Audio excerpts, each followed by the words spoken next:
Assalamualaikum warahmatullahi wabarakatuh. Halo semuanya, perkenalkan nama aku Sarah Hilnisa dengan NPM 2024145000226. Saya dari program studi pendidikan ekonomi kelas R1D di Universitas Indah Prasta PGRI. Pada video kali ini saya akan menjelaskan tentang pengertian aliran pendidikan. Yang kedua, siapa saja tokoh-tokoh pelopor pada aliran tersebut. Yang ketiga, pada tahun berapa aliran tersebut muncul. Dan yang terakhir adalah sudut pandang aliran tersebut terhadap pendidikan. Sebelum itu, saya akan menjelaskan terlebih dahulu tentang pengertian aliran pendidikan. Aliran pendidikan adalah pemikiran-pemikiran yang membawa pembaruan dalam dunia pendidikan. Pemikiran-pemikiran tersebut muncul dari diskusi berkepanjangan, di mana pemikiran-pemikiran terdahulu ditanggapi dengan pro dan kontra oleh pemikir berikutnya.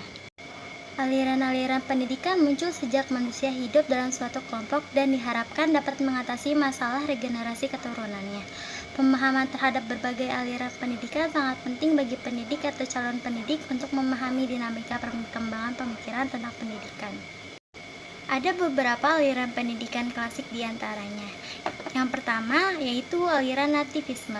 Aliran nativisme dalam pendidikan muncul pada abad ke-19 yang dipelopori oleh filosof Jerman yaitu Arthur Schopenhauer yang lahir pada tahun 1788 dan wafat pada tahun 1869.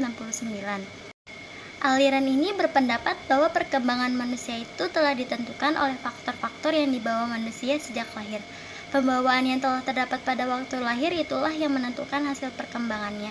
Jadi, menurut aliran nativisme, pendidikan tidak dapat mengubah sifat-sifat pembawaan. Menurut aliran nativisme, pendidikan tidak dapat mengubah sifat-sifat pembawaan.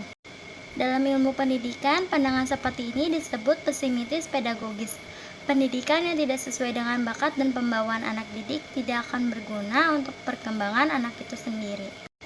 Yang kedua adalah aliran naturalisme. Aliran ini lahir pada abad ke-18 dan dipelopori oleh seorang filsuf Prancis yaitu J.J. Rousseau yang lahir pada tahun 1712 dan wafat pada tahun 1778. Naturalisme berpendapat bahwa semua anak yang baru dilahirkan mempunyai pembawaan baik dan tidak satupun dengan pembawaan buruk. Bagaimana hasil perkembangannya kemudian sangat ditentukan oleh pendidikan yang diterimanya atau yang mempengaruhinya. Jika pengaruh itu baik, maka akan baiklah ia. Akan tetapi jika pengaruh itu jelek, akan jelek pula hasilnya. Seperti dikatakan oleh tokoh aliran ini yaitu J.J. Rousseau sebagai berikut. Semua anak adalah baik pada waktu baru datang dari Sang Pencipta, tetapi semua rusak di tangan manusia.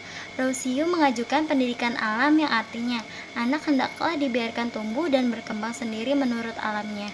Manusia atau masyarakat jangan banyak mencampurinya, dan pendidikan yang diberikan orang dewasa malahan dapat merusak pembawaan anak yang baik itu.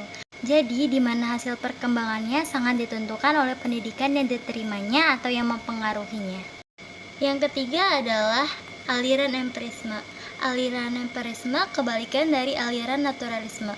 Aliran empirisme muncul pada abad ke-17 dan John Locke merupakan salah satu tokoh utama dalam aliran ini. Doktrin aliran empirisme adalah tabula rasa. Doktrin tabula rasa menekankan arti penting pengalaman, lingkungan, dan pendidikan dalam arti perkembangan manusia semata-mata bergantung pada lingkungan dan pengalaman pendidikannya. Sedangkan bakat dan pembawaannya sejak lahir dianggap tidak ada pengaruhnya. Dalam hal ini, empirisme menganggap setiap anak lahir seperti tabula rasa, dalam keadaan kosong dan tak punya kemampuan apa-apa. Empirisme berpendapat bahwa dalam perkembangan anak menjadi manusia dewasa itu sama sekali ditentukan oleh lingkungannya atau oleh pendidikan dan pengalaman yang diterimanya sejak kecil. Dari pemaparan tersebut, jelas menurut pandangan empirisme bahwa peran pendidik sangat penting, sebab akan mencetak anak didik sesuai keinginan pendidik. Dan yang terakhir adalah aliran konvergensi. Aliran konvergensi dalam pendidikan muncul pada abad ke-19, tepatnya dipelopori oleh William Strauss. seorang tokoh pendidikan Jerman. Aliran ini menggambarkan pentingnya hereditas dengan lingkungan sebagai faktor-faktor yang berpengaruh dalam perkembangan manusia. Tidak hanya berpegang pada pembawaan, tetapi juga pada faktor yang sama pentingnya yang mempunyai andil lebih besar dalam menentukan masa depan seseorang. Aliran konvergensi mengatakan bahwa pertumbuhan dan perkembangan manusia itu adalah tergantung pada dua faktor, yaitu faktor bakat atau pembawaan dan faktor lingkungan, yaitu pengalaman atau pendidikan. William Stern juga mengatakan, kemungkinan-kemungkinan yang dibawa lahir itu adalah petunjuk-petunjuk nasib depan dengan ruangan permainan. Dalam ruangan permainan itulah letaknya pendidikan dalam arti seluas-luasnya. Pada keempat aliran tersebut memiliki pandangan yang berbeda-beda tentang pendidikan. Berikut kesimpulan singkat dari masing-masing aliran. Yang pertama, pandangan aliran nativisme. Pandangan pada aliran nativisme, kemampuan dan potensi seseorang sudah tertanam sejak lahir. Bakat dan kecerdasan ditentukan oleh faktor genetik. Yang kedua adalah aliran naturalisme. Pandangan pada aliran naturalisme yaitu pendidikan harus didasarkan pada alam dan perkembangan alami anak.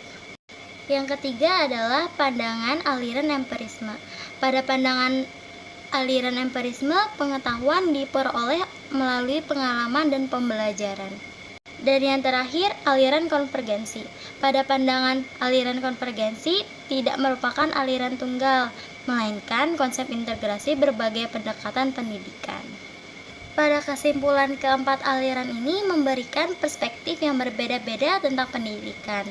Setiap aliran memiliki kekuatan dan kelemahannya sendiri. Pendekatan konvergensi berusaha untuk menggabungkan elemen terbaik dari setiap aliran untuk menciptakan sistem pendidikan yang lebih holistik dan efektif. Sekian penjelasan dari saya, mohon maaf bila ada kurangnya. Terima kasih dan wassalamualaikum warahmatullahi wabarakatuh.